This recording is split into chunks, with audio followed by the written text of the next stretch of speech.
जय हिंद साथियों, हम पढ़ रहे हैं क्लासिफिकेशन ऑफ मैटर। इससे पहले वाले वीडियो में हम फिजिकल प्रॉपर्टीज के बारे में बता दिए थे। आज हम देखते हैं केमिकल प्रॉपर्टीज के बारे में। ये 11th क्लास का यूनिट नंबर फर्स्ट है, जिसका नाम है basic concept of chemistry.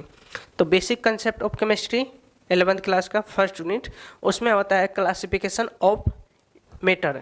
Matter का क्लासिफिकेशन ऑफ मैटर, जिसमें कि एक आता है फिजिकल प्रॉपर्टीज, भौतिकी गुणधर्म एंड केमिकल प्रॉपर्टीज, रासायनिक गुणधर्म। जिसके बाद हम पहले वीडियो में भौतिकी गुणधर्म के बारे में देख लिए, मतलब फिजिकल प्रॉपर्टीज के बारे में देख लिए। आज हम देखते हैं केमिकल प्रॉपर्टीज के बारे में। तो लिखते हैं केमिकल प्रॉपर्टीज। केमिकल प्रॉपर्टीज को देखने से पहले हम केमिकल चेंज देख लेते हैं, किस तरह से केमिकल चेंज होता है। तो हम देख लेते हैं केमिकल प्रॉपर्टीज में, इसमें तो एग्जांपल देखते हैं। एग्जांपल फर्स्ट नंबर में देखते हैं बर्निंग ऑफ पेपर। देखते हैं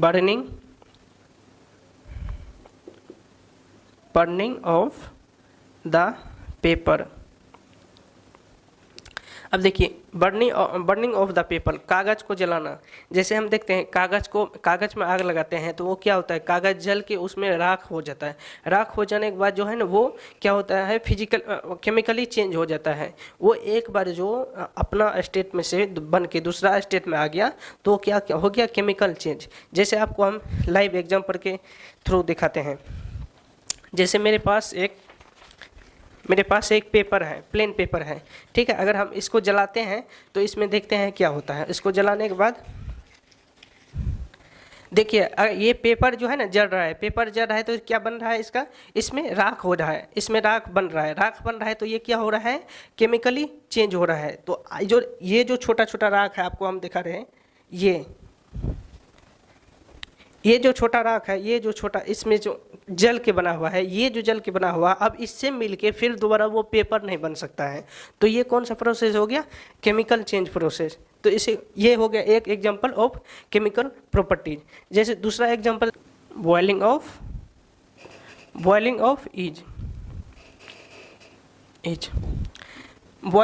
ईच, दूसरा एग्जांपल। अब बॉइलिंग, अंडे जो है, अगर अंडे को हम उबाल लेते हैं, कच्चा अंडा है, कच्चा अंडा को अगर उबाल लेते हैं तो वो क्या होता है, उबालने के बाद फिर जो है ना, वो एक लिक्विड से सॉलिड में कन्वर्ट हो जाता है। फिर वो जो है ना दोबारा लिक्विड नहीं बनता है। तो ये क्या हो गया इसका एग्जांपल। तीसरा एग्जांपल देखेंगे, डाइजेशन ऑफ फूड, मतलब खाना जो हम लोग खाते हैं ना, उसको पच जाता है। तो पचने के बाद जो है ना, वो दोबारा खाना नहीं बनता है। तो फिर उसी को कहते हैं ये केमिकल चेंज, जिसमें कि digestion of food, digestion of हो जाता है। उसके बाद डाइजेशन, फूड जो पच जाता है उसके बाद। तो एक और देखते हैं मोमबत्ती। हम मोमबत्ती में देखते हैं, उसमें फिजिकल प्रॉपर्टीज भी होता है और केमिकल प्रॉपर्टीज भी होता है। केमिकल चेंज भी होता है और फिजिकल चेंज भी होता है। तो उसको हम देख लेते हैं। ये मेरे हाथ में एक मोमबत्ती है, इसमें ये जल रहा है। तो इसमें देखिए आप, ये जो मोमबत्ती जो है, मोमबत्ती का जलना, मोमबत्ती क्या हो रहा है, जल रहा है। तो मोमबत्ती जो जल रहा है तो वो क्या हो गया, केमिकल चेंज हो गया। क्योंकि यहाँ पे मोमबत्ती जल जो रहा है वो दोबारा रिगेन अपना शेप, अपना स्टेट जो है ना, दोबारा वो नहीं प्राप्त करेगा। ये मोमबत्ती जो जल रहा है, ये क्या हो गया, केमिकल चेंज हो गया।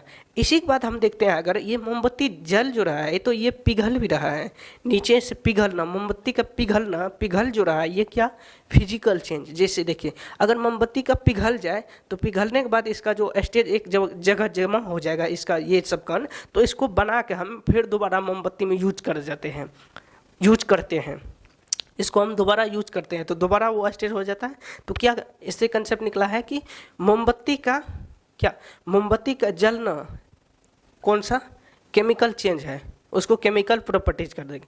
मोमबत्ती का जलना केमिकल प्रॉपर्टीज हो जाता है, मोमबत्ती का पिघलना फिजिकल प्रॉपर्टीज हो जाता है।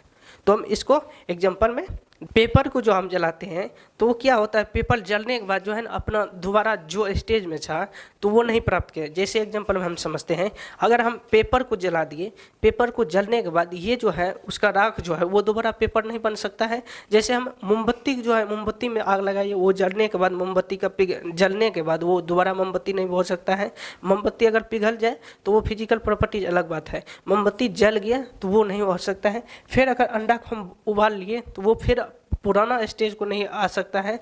अगर डाइजेशन सिस्टम फूड पच गया तो वो दोबारा फिर अपना स्टेज नहीं। इससे हम क्या हो सकता है, इससे अगर हम डिफिनेशन निकालने की कोशिश करें किसका, केमिकल चेंज का या केमिकल प्रॉपर्टीज जिसे कहते हैं, तो क्या कैसे निकालेंगे इसका डिफिनेशन। तो इसका कैसे निकालेंगे डिफिनेशन, तो एग्जाम्पल के थ्रू हम देखें इसका डिफिनेशन निकालते हैं। ए मैटर वो मैटर जिसने एक बार अपना स्टेज खत्म करने के बाद दोबारा वो स्टेज में नहीं लौटता है, उसे कहते हैं हम केमिकल चेंज। जैसे लिखते हैं ए मैटर, देखिए हम a matter do not regain on shape.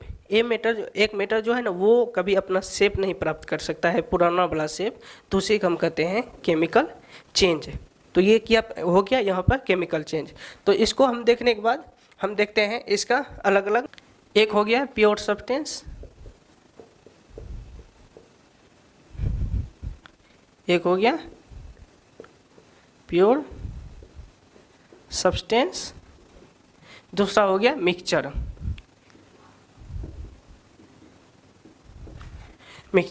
अब देखते हैं हम प्योर सब्सटेंस और मिक्सचर में क्या डिफरेंस है। केमिकल चेंज तो देख लिए किस तरह से केमिकल चेंज हो रहा है, अब हम इस दोनों में डिफरेंस देख रहे हैं। प्योर मतलब देखिए, प्योर मतलब हम लोग क्या कहते हैं, शुद्ध। लेकिन रसायन शास्त्र में अगर केमिस्ट्री में देखें तो प्योर मतलब शुद्ध नहीं होता है। प्योर मतलब होता है कि वो एक ही टाइप से पार्टिकल से जो बना होता है उसे कहते हैं हम प्योर सब्सटेंस। जैसे एग्जांपल देखते हैं, उसके बाद इसका फिर डिफिनेशन निकालेंगे। Example gold. अब हम सोना की अगर बात करें तो सोना में क्या होता है, सोना में जो होता है ना येलो सब मिला रहता है। लेकिन सोना अगर 24 कैरेट सोना का मतलब 24 कैरेट मतलब क्या होता है कि 24 कैरेट 24 कैरेट 24 कैरेट, इसका मतलब होता है कि 99% जो है ना इसमें गोल्ड होता है। गोल्ड 0.1% ही इसमें येलो होता है। येलो जो मतलब कोई हो सकता है, उसमें मिक्सचर मिला रहता है। तो इसमें देखते हैं गोल्ड जो है, गोल्ड एक वन ही टाइप के पार्टिकल से बना हुआ है, एक ही टाइप के पार्टिकल से, इसमें दूसरा कोई पार्टिकल नहीं आ जाए। इसी में दूसरा एग्जांपल देखिए, अगर हम कॉपर भी वही है, कॉपर भी एक ही टाइप से बना हुआ है। फिर एग्जांपल देखते हैं डायमंड भी एक ही पार्टिकल से बना हुआ है, एक ही टाइप के पार्टिकल से बना हुआ है। अब हम इसके बाद डायमंड के बाद देखते हैं दूसरा एक एग्जांपल देख लेते हैं, मिल्क। अब मिल्क जो है ना प्योर सब्सटेंस नहीं है। क्यों नहीं है हम बताते हैं। आप कहिएगा मिल्क तो लिक्विड से बना हुआ है, एक ही टाइप का, देखने में तो एक ही टाइप लगता है। नहीं, मिल्क जो है ना इसमें नहीं बना हुआ है। हम आपको बताते हैं क्यों नहीं बना हुआ है। मिल्क में मिला रहता है क्या, वाटर से मिला रहता है। मिल्क में क्या रहता है, वाटर मिला रहता है, उसके बाद प्रोटीन मिला रहता है, उसके बाद फैट मिला रहता है। तो अगर मिल्क में हम देखें तो इसके बराबर हो जाएगा milk water plus protein plus fat. ये देखिए वाटर भी मिला रहता है, प्रोटीन भी मिला रहता है और फैट भी मिला रहता है। तो ये तीनों मिला रहता है। तो इसमें जो है ना सिंगल एक टाइप का पार्टिकल से नहीं बना हुआ है, 3 टाइप के पार्टिकल से बना हुआ है। लेकिन इसमें क्या होता है, प्योर सब्सटेंस। इसका डिफिनेशन अगर हम इस एग्जाम्पल देखें ना, एग्जाम्पल के बाद हम डिफिनेशन इसका बनाते हैं तो क्या बनेगा, ए प्योर सब्सटेंस क्या होगा, a pure substance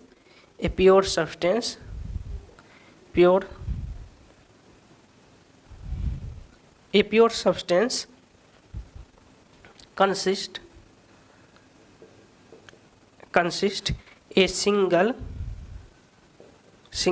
types of particle। Particles. अब देखिए हम गोल्ड बताए, उसमें क्या होगा, सिंगल एक ही टाइप से पार्टिकल से बना हुआ है। तो क्या हो गया इसका definition, a pure substance consist मतलब बना होता है, pure substance consist a single type of particle. तो जस्ट हम एग्जांपल देखें कि इसका डिफिनेशन हो गया। काहे हम डिफिनेशन रटेंगे इसका, हम एग्जांपल समझेंगे और डिफिनेशन बना देंगे। एक सिंपल ये प्योर सब्सटेंस कंसिस्ट मतलब बना है, किससे बना हुआ है, single type of particle. Single किससे बना हुआ है, single type of particle. Consist मतलब होता है बना हुआ किससे, single type of particle. Single type of particle से जो बना होता है वही क्या होता है, प्योर सब्सटेंस हो जाता है। अब इसका प्योर सब्सटेंस का 2 पार्ट होता है, एक हो गया एलिमेंट, एक हो गया कंपाउंड। तो हम एलिमेंट और कंपाउंड के बारे में देख लेते हैं, उसके बाद हम मिक्सचर के बारे में आगे देखेंगे।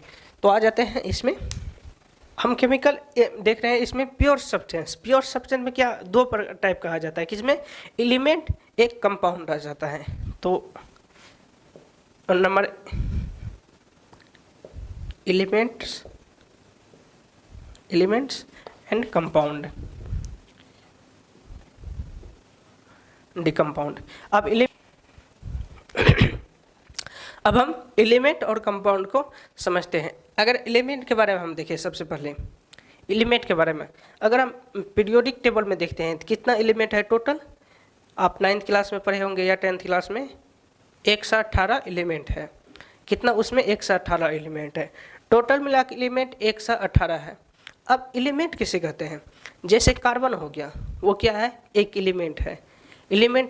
एक नाइट्रोजन हो गया, वो क्या है, एलिमेंट है। तो पीरियोडिक टेबल में आपको जितना भी दिख रहा है तो वो क्या हो गया, क्या है, एलिमेंट है। तो एलिमेंट के बारे में हम एटम्स एंड मॉलिक्यूल्स। अब एटम्स और मॉलिक्यूल में देखते हैं क्या अंतर है। एटम ऑफ हाइड्रोजन, ये तो एक एलिमेंट है लेकिन इसका नाम क्या पड़ा है, एटम ऑफ हाइड्रोजन। ये एटम ऑफ कार्बन। अगर दूसरा देखें हम, ये एटम ऑफ ऑक्सीजन। तो ये सब चीज़ का क्या है, एटम है। एटम अब देखते हैं, एटम तो हो गया। अब मॉलिक्यूल क्या है, अगर 2 सेम एटम को हम ऐड कर दें तो उसे कहते हैं मॉलिक्यूल। अगर 2 एटम को हम सेम एटम को ऐड करें, मान के चलिए आपको एग्जांपल दिखाते हैं, ये क्या है, एटम ऑफ ऑक्सीजन, ये भी एटम ऑफ ऑक्सीजन। अगर ये दोनों को हम जोड़ दें, एटम ऑफ ऑक्सीजन, ये क्या है, ऑक्सीजन प्लस ऑक्सीजन। ये अगर दोनों ऑक्सीजन है, एटम ऑफ ऑक्सीजन, ये दोनों ऑक्सीजन है। अगर हम इसी को जोड़ दें एटम ऑक्सीजन तो क्या हो जाएगा, O2 हो जाएगा। ये O2 जो है ये एक मॉलिक्यूल है। क्या है, मॉलिक्यूल्स है। O2 जो है एक मॉलिक्यूल, एटम ऑफ किसका है, O है तो ऑक्सीजन, ये भी एटम ऑफ ऑक्सीजन। अब बताइए, atom of oxygen plus atom of oxygen तो क्या बना, मॉलिक्यूल बना। अब दूसरा हम देखते हैं, हम अगर इसी में हाइड्रोजन को लें, atom of hydrogen plus atom of hydrogen, तो यहाँ पे अगर देखें दूसरा हम हाइड्रोजन देखिए प्लस हाइड्रोजन देखिए, तो ये क्या बनेगा, H2। ये H2 जो बना है ये क्या बना है, मॉलिक्यूल बना है। तो यहाँ पे कंफ्यूज नहीं होने का, यहाँ पे एटम और मॉलिक्यूल में 2 डिफरेंस है कि एटम जो है सिंगल होता है, सिंगल एलिमेंट्स एटम कहलाता है। अगर इसी को सेम टाइप का हम जोड़ दें तो ये क्या कहलाता है, मॉलिक्यूल कहलाता है। तो आगे हम देखते हैं, मॉलिक्यूल कहलाता है, ये आप समझ गए। इसके बाद हम देखते हैं कंपाउंड में। सबसे पहले मॉलिक्यूल, ऑक्सीजन को लिए थे हम, तो O2 हो गया, O2 प्लस इसमें जैसे कंपाउंड हम समझते हैं, कंपाउंड, अब एलिमेंट समझाने के बाद कंपाउंड समझते हैं तो क्या होगा। सबसे पहले देखते हैं H2 जो है एक मॉलिक्यूल है, किसका मॉलिक्यूल है, हाइड्रोजन का ये मॉलिक्यूल है, हाइड्रोजन का मॉलिक्यूल प्लस इसमें हम एक आइटम जोड़ देते हैं, ऑक्सीजन। ये क्या बन जाता है, H2O, H2O, ये क्या हो गया? जल। ये वाटर हो गया, वाटर हो गया। तो ये जो हो गया ना, ये कंपाउंड है, कंपाउंड। अब देखिए ये क्या हो गया? मॉलिक्यूल हो गया। H2 atom of hydrogen plus atom of hydrogen, दो एटम को अगर मिला दिए, हम दो एटम को मिलाए तो क्या हो गया? जैसे कि ये हुआ, आपको ये देख रहे हैं हाइड्रोजन और ये हाइड्रोजन, अगर दोनों को मिला दिए तो क्या बन गया? ये मॉलिक्यूल बन गया, जिसे हम अणु भी कहते हैं। मॉलिक्यूल बन गया, और मॉलिक्यूल में जो है ना हम ऑक्सीजन को मिला दिए तो ये क्या हो गया? वाटर। वाटर बन गया तो ये कंपाउंड हो गया। तो कंपाउंड, अब कंपाउंड का आप डिफिनेशन अगर हम देखते हैं, इसका हम डिफिनेशन देखते हैं, यहाँ से देख लिए कि इसमें अगर हम डिफरेंट टाइप के आइटम को, ये हो गया आइटम 2 हो गया, इसमें हाइड्रोजन का आइटम भी है प्लस हाइड्रोजन का आइटम प्लस ऑक्सीजन का आइटम, इसमें 2 हाइड्रोजन का आइटम है, इसमें 1 ऑक्सीजन का आइटम है। तो हम इसका निकालते हैं, तो क्या हो जाएगा इसका डिफिनेशन? व्हेन 2 और more items of different elements। अब देखिए when 2 और more item, क्या है यहाँ पे? एक आइटम हाइड्रोजन का भी है, एक और आइटम हाइड्रोजन का है, यहाँ ऑक्सीजन का। 2 और मोर, एक आइटम, 2 आइटम, 3 आइटम, 1 2 3। तो यहाँ पे है कि व्हेन 2 और मोर मतलब 2 से अधिक आइटम डिफरेंट एलिमेंट, तो किसका हो गया? ये ऑक्सीजन आइटम है, किसका है? ऑक्सीजन एलिमेंट का आइटम।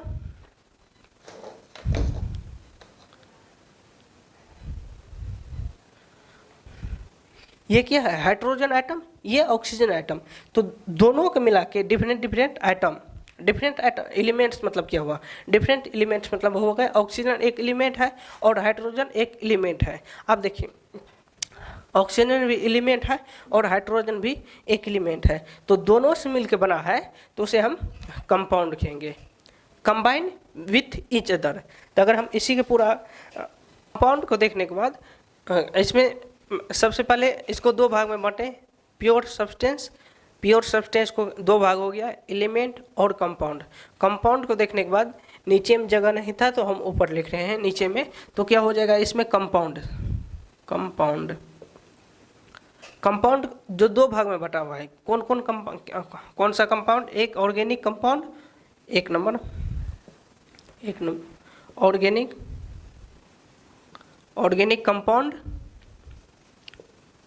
कंपाउंड, दूसरा हो गया 2 नंबर में इनऑर्गेनिक कंपाउंड।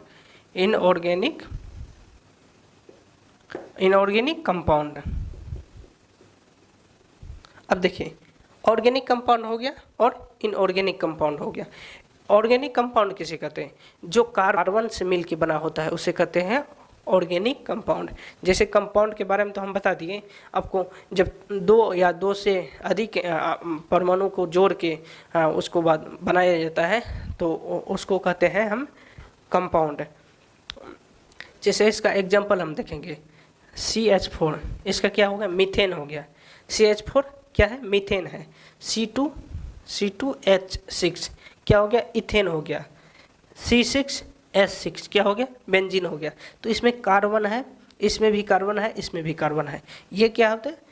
ये कार्बोनिक कंपाउंड इसे कहते हैं, ऑर्गेनिक कंपाउंड, या हिंदी में कार्बनिक यौगिक। हिंदी में कार्बनिक यौगिक, इंग्लिश में ऑर्गेनिक कंपाउंड। ये ऑर्गेनिक कंपाउंड, ये जो ऑर्गेनिक कंपाउंड जो है यही टोटल मिल के ऑर्गेनिक केमिस्ट्री बन जाता है।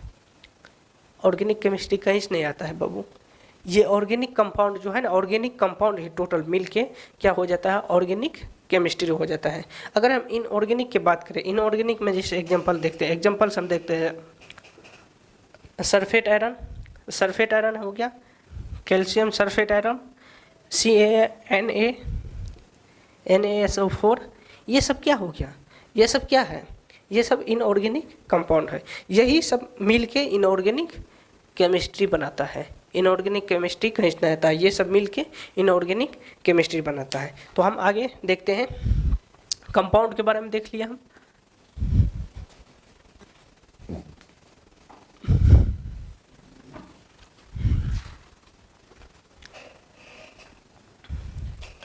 अब कंपाउंड के बारे में देखने के बाद हम इसको दो भाग में बांटे थे, तो उसके बाद हम मिक्सचर के बारे में देख लेते हैं। 2 नंबर मिक्सचर।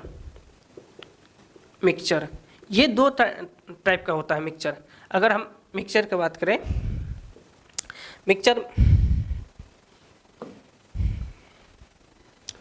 मिक्सचर क्या होता है, 2 या 2 से अधिक कुछ चीज़ को हम जब मिलाते हैं, 2 या 2 से अधिक मैटर को जब हम मिलाते हैं तो वही हो जाता है क्या, मिक्सचर हो जाता है। तो इसमें मिक्सचर का 2 टाइप हो जाता है, एक हेट्रोजीनियस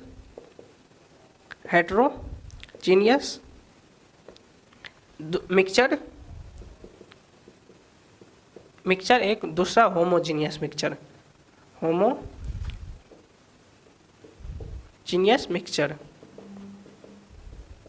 होमोजीनियस। अब देखते हैं हेट्रोजीनियस और होमोजीनियस मिक्सचर क्या होते हैं। जब हम वाटर है, अगर वाटर में हम ऑयल मिलाते हैं, देखिए ये बताइए, वाटर में जब हम ऑयल मिलाए, ये क्या हो गया, वाटर नीचे है, ऑयल जो है ऊपर हो गया, ये कंप्लीट नहीं मिल पाया।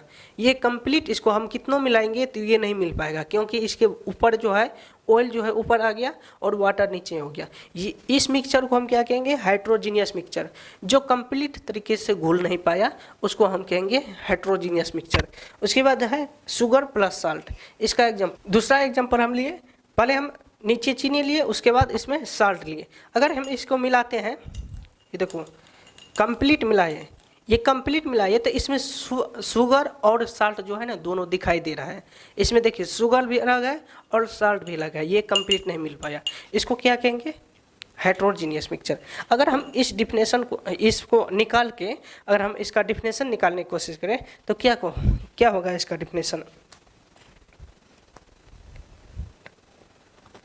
इसका डिफिनेशन हो जाएगा तब क्या, the component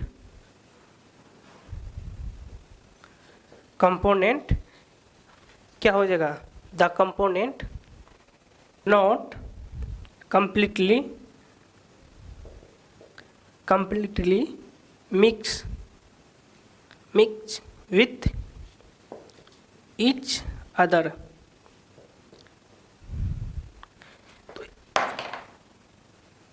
each other देखिए, इसको फार्मूला इसका रटना पड़ा नहीं पड़ा क्या, कि वाटर प्लस ऑयल को मिलाइए, शुगर प्लस साल्ट को मिलाइए, तो हमको देखा कंप्लीट तरह से ये घुल नहीं पाया, तो इसका क्या डिफिनेशन हो गया, the compound not completely mix with each other.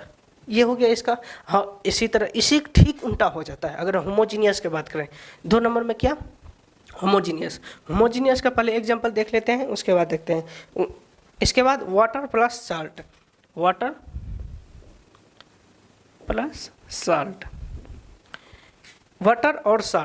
और साल्ट का हम एग्जांपल देखते हैं इसका।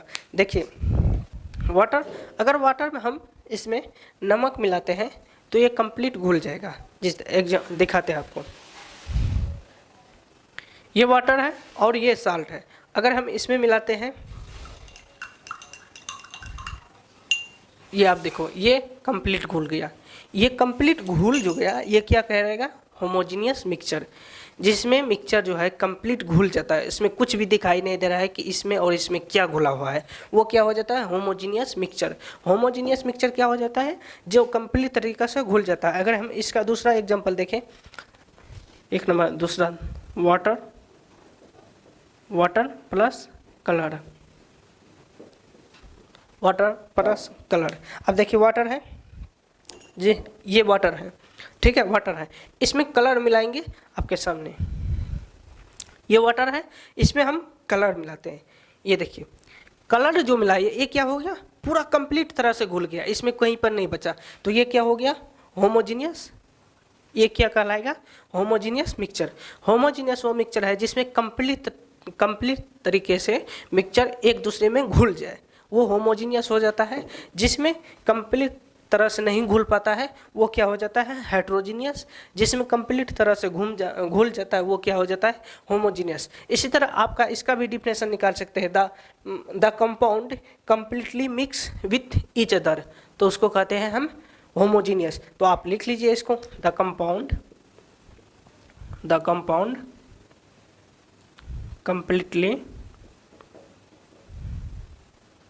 completely mix with each other।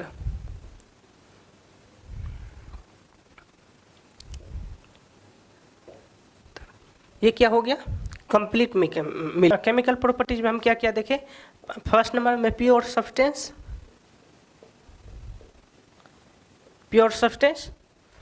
दो में मिक्सचर। प्योर सब्सटेंस में क्या क्या देखे थे, एलिमेंट्स के बारे में और कंपाउंड के बारे में। कंपाउंड्स में क्या देखे थे हम, एक ऑर्गेनिक कंपाउंड,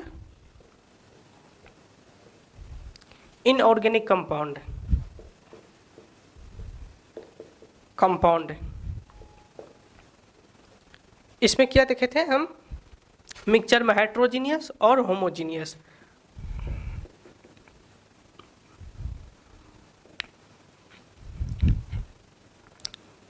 हेट्रोजीनियस और होमोजीनियस। तो ये हो गया इसका केमिकल प्रॉपर्टीज का part. Pure substance, element, compound, ये सब के बारे में हम देख लिए वन बाय वन करके। और इसके बाद अगर इसका आपको नोट्स चाहिए तो आप वीडियो के नीचे में डिस्क्रिप्शन में लिंक दिया हुआ है, वेबसाइट पे आइए और वहाँ से आप डाउनलोड कीजिए लिंक नोट्स को और अपना तैयारी कीजिए। नमस्ते।